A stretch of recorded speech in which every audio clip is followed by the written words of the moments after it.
Hello everyone, welcome back to my channel Shiksha guide. आज हम करेंगे एक्सरसाइज 11.2 से क्वेश्चन नंबर 5। क्वेश्चन नंबर 5 है सिंप्लीफाई। हमें सभी पार्ट्स को क्या करना है, सिंप्लीफाई करना है। यहाँ से फर्स्ट पार्ट देखेंगे 2 की पावर 5 की होल पावर 2 इंटू 7 की पावर 3 अपॉन 8 की पावर 3 इंटू 7।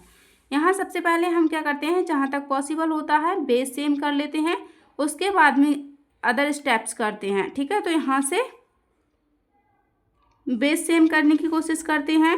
यहाँ है 2 की पावर 5, तो इसको ऐसे ही कॉपी कर लेंगे कि होल पावर 2 इंटू 7 की पावर 3 अपॉन, इसको हम किस तरह से लिख सकते हैं, 2 इंटू 2 इंटू 2। तो 2 की पावर 3, 2 की पावर 3 क्या होता है, 8 होता है मल्टीप्लाई करने के बाद में, और होल पावर इसकी कितनी है, 3। तो इस तरह से हम इसको लिख सकते हैं और यहाँ से हो जाएगा, यहाँ ये है 7। ठीक है, ये हमारा एक स्टेप हो चुका है। आगे करते हैं, इसको मल्टीप्लाई करेंगे। यहाँ पर हम एक लॉ का यूज़ कर लेते हैं। जो लॉ क्या होता है, ए की पावर m की whole power n is equal to A की पावर m इंटू n। ठीक है, हम इसको किस तरह से लिख सकते हैं, अभी ये किस फॉर्म में है, इस वाले फॉर्म में। ठीक है, तो इस वाले फॉर्म में लिखने के लिए हम क्या करेंगे, इसको ये जो पावर्स हैं उसमें मल्टीप्लाई हो जाएगी। तो यहाँ से हम करेंगे 2 की पावर 10, 5 2 से 10 होता है, इंटू 7 की पावर 3 अपॉन 3 3 से 9 होगा, पावर यहाँ पर 9 हो जाएगी, 2 की पावर 9 इंटू 7। ठीक है, आगे करेंगे। अभी भी हम एक लॉ का यूज़ करेंगे, कौन से वाले, जो डिवाइड होता है जिसमें। ठीक है, ए की power m divided by A की power n is equal to A की पावर m माइनस n। अगर डिवाइड में होते हैं तो क्या होता है, पावर्स जो होती हैं वो सब्ट्रैक्ट हो जाती हैं, और यहाँ पर क्या है, बेस जो है वो सेम होने चाहिए, ये कंडीशन रहती है। तो यहाँ से हमें मिल जाएगा क्या, 2 की पावर 10, और ये भी 2 बेस है, तो यहाँ से जो पावर 9 है उसको क्या कर देंगे, सब्ट्रैक्ट कर देंगे इस तरह से। मल्टीप्लाई, यहाँ है 7 की पावर 3, और ये हमारा डिवाइड में 7 है, तो यहाँ पावर कितनी है, 1। तो 1 को हम क्या करेंगे, यहाँ से माइनस कर देंगे। नेक्स्ट करेंगे हम, इसमें 2 की पावर हो जाएगा 1, क्योंकि यहाँ कितना है, 10 माइनस 9 इंटू 7 की पावर 2। इसको भी आगे सॉल्व कर लेते हैं, 2 इंटू 7 इस तरह से लिख सकते हैं। इसको मल्टीप्लाई करेंगे, 2 7 जा 14, इसमें 14 में मल्टीप्लाई कर लेंगे इस वाले 7 का, तो यहाँ से आ जाएगा 7 4 जा 28 का 8, 7 5 जा 7 और 2 9, तो यहाँ से हमारा आ गया 98। यही हमारा आंसर हो जाएगा। नेक्स्ट क्वेश्चन देख लेते हैं। नेक्स्ट क्वेश्चन है 25 इंटू 5 की पावर 2 इंटू टी की पावर 8 अपॉन 10 की पावर 3 इंटू टी की पावर 4। इसको भी हम सॉल्व करेंगे। तो ये जो 25 है इसको हम किस तरह से, 5 इंटू 5, और 5 इंटू 5 को भी हम 5 की पावर 2 लिख सकते हैं, क्योंकि 5 5 जा 25 होता है। तो यहाँ से हम कर लेंगे इसको 5 की पावर 2, और यहाँ भी हमारा 5 की पावर 2 है, तो इसको भी लिख लेते हैं 5 की पावर 2 इंटू टी की पावर 8 अपॉन 10 को हम किस तरह से लिख सकते हैं, 2 इंटू 5, 2 5 जा 10 होता है, और इसकी होल पावर कर लेंगे हम क्या, 3, क्योंकि यहाँ पर 3 है पावर इसकी, टी की पावर 4। ठीक है, अब नेक्स्ट इसका स्टेप करेंगे हम। ऊपर वाले को हम कॉपी कर लेंगे, तो यहाँ से आ जाएगा 5 की पावर 2 इंटू 5 की पावर 2 टी की पावर 8। ठीक है, अपॉन, इसमें हम एक लॉ का यूज़ कर लेंगे। कौन सा लॉ होता है, ए की पावर m इंटू बी की power m is equal to a into b की होल पावर m। यहाँ क्या होता है, जो पावर्स होती हैं वो क्या है, सेम है। ठीक है, और जो बेस होते हैं वो डिफरेंट डिफरेंट होते हैं। तो यहाँ से क्या बना सकते हैं हम, इस फॉर्म में है अभी ये 2 इंटू 5, और 2 बेस अलग है और ये 5 अलग है, तो जैसे कि ए अलग है और बी अलग है, होल पावर क्या है यहाँ 3 है और यहाँ m है, तो ये अलग अलग हो सकती हैं, a की पावर m और b की पावर m। यहाँ से भी इसी तरह से 2 की पावर 3, 5 की पावर 3, इस तरह से हम कर सकते हैं। इसमें क्या है, लॉ को हमें ज़रूर मेंशन करना है जिससे हमें फुल मार्क्स मिल जाएंगे। तो यहाँ से हम कर लेंगे 2 की पावर 3 इंटू 5 की पावर 3 इंटू टी की पावर 4। आगे कर लेते हैं हम। अब भी हम एक लॉ का यूज़ करेंगे, a की पावर m इंटू a की power n is equal to a की पावर m प्लस n। ठीक है, जब मल्टीप्लाई में होता है पावर्स अलग अलग होती हैं तो क्या होता है, ऐड हो जाती हैं। ठीक है, बेस तो सेम रहता है और पावर्स क्या है, ऐड हो जाती हैं। तो यहाँ हम सेम बेस को ले लेंगे। सबसे पहले हम 5 वाले को ले लेते हैं, तो यहाँ 5 वाले को लेंगे और इसमें हम एक ही स्टेप में करना चाहें, 2 लॉज को लॉ यूज़ करें तो भी कर सकते हैं। एक तो ये लॉ हो गया और दूसरा क्या हम कर सकते हैं, इसमें डिवीज़न वाला, a की power m divided by a की power n is equal to a की पावर m माइनस n।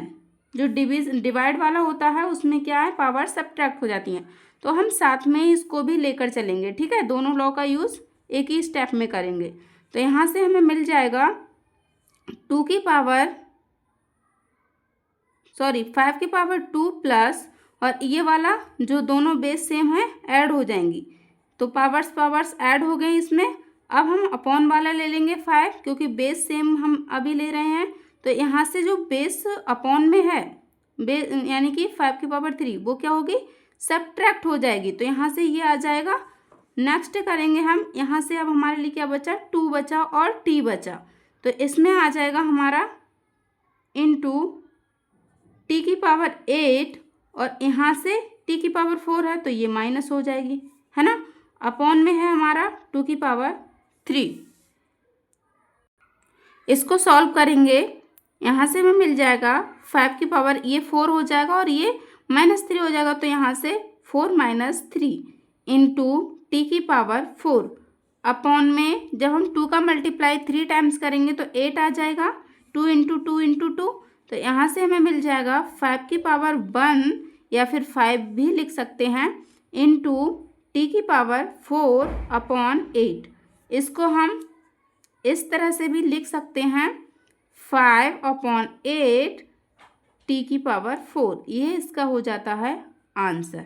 ठीक है, नेक्स्ट पार्ट देखेंगे इसका।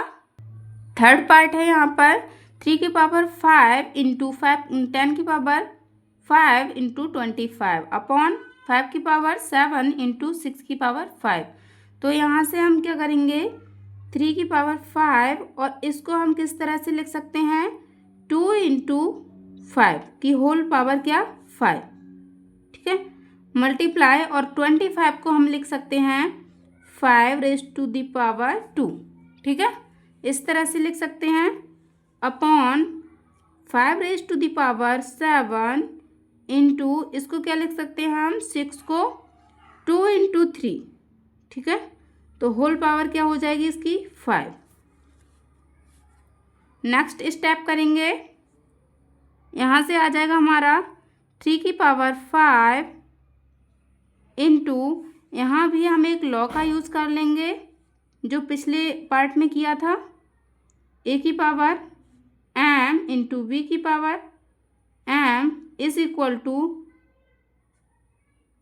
a इंटू b की होल पावर m। ठीक है, यहाँ से क्या है, क्योंकि जो बेस हैं वो डिफरेंट हैं और जो पावर्स हैं वो क्या है, सेम है ना, तो इस तरह से ये हमारे पास गिवन है ये वाला। ठीक है, और हमें करना क्या है, इस फॉर्म में लेकर आना है। तो यहाँ से आ जाएगा 2 की पावर 5 इंटू 5 की पावर 5 इंटू 5 की power 2 upon 5 raise to the power 7 into 2 raise to the power 5 into 3 raise to the power 5। ठीक है, अब हम क्या करेंगे, इसको देख लेते हैं हमारे पास कौन कौन से बेस हैं। एक तो 3 बेस है, एक 5 बेस है और एक 2 बेस है। ठीक है, तो सभी को हम क्या करेंगे, यहाँ पर सॉल्व कर लेते हैं। यहाँ भी हमें दो लॉज को यूज़ करना पड़ेगा ब्रैकेट में, जिसको हम लिख लेते हैं ए की power m divided by A की power n is equal to A की पावर m माइनस n। एक तो ये वाला लॉ होगा एंड दूसरा कौन सा होगा, ए की पावर m मल्टीप्लाई वाला, ठीक है, ए की power n is equal to A की पावर m प्लस n। जब मल्टीप्लाई में होता है तो पावर्स क्या है, ऐड हो जाती हैं, और जब डिवाइड में होता है तो पावर सब्ट्रैक्ट हो जाती हैं।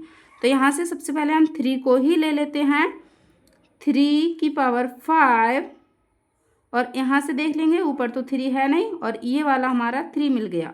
तो यहाँ से हो जाएगा, क्योंकि ये डिवाइड में है तो माइनस हो जाएगी इसकी पावर, मल्टीप्लाई अब हम 2 को ले लेते हैं, तो 2 में क्या है 2 की पावर 5, और यहाँ से भी क्या है 2 की पावर 5, तो ये भी पावर क्या हो जाएगी, माइनस हो जाएगी, मल्टीप्लाई अब हम 5 का बेस लेंगे तो 5, ये 5 है, ठीक है, और ये क्या होगी 2 इसमें ऐड हो जाएगी, क्योंकि ये मल्टीप्लाई में है, मल्टीप्लाई वाले में क्या होगा, ये वाला अप्लाई होगा, तो यहाँ से ऐड हो जाएगी, तो इसको ऐड कर लिया, और अपॉन में ये है 5 वाला बेस, यानी कि 5 रेज़ टू द पावर 7, तो ये जो है सब्ट्रैक्ट हो जाएगी, ठीक है। इसको सॉल्व कर लेते हैं, 3 ये 5 में से 5 जाएगा, क्या 0 बचेगा, और 2 की power 2 raise to the power 5 minus 5, तो यहाँ भी 2 की पावर 0 हो जाएगी, और यहाँ भी 5 की पावर 0 हो जाएगी, क्योंकि ये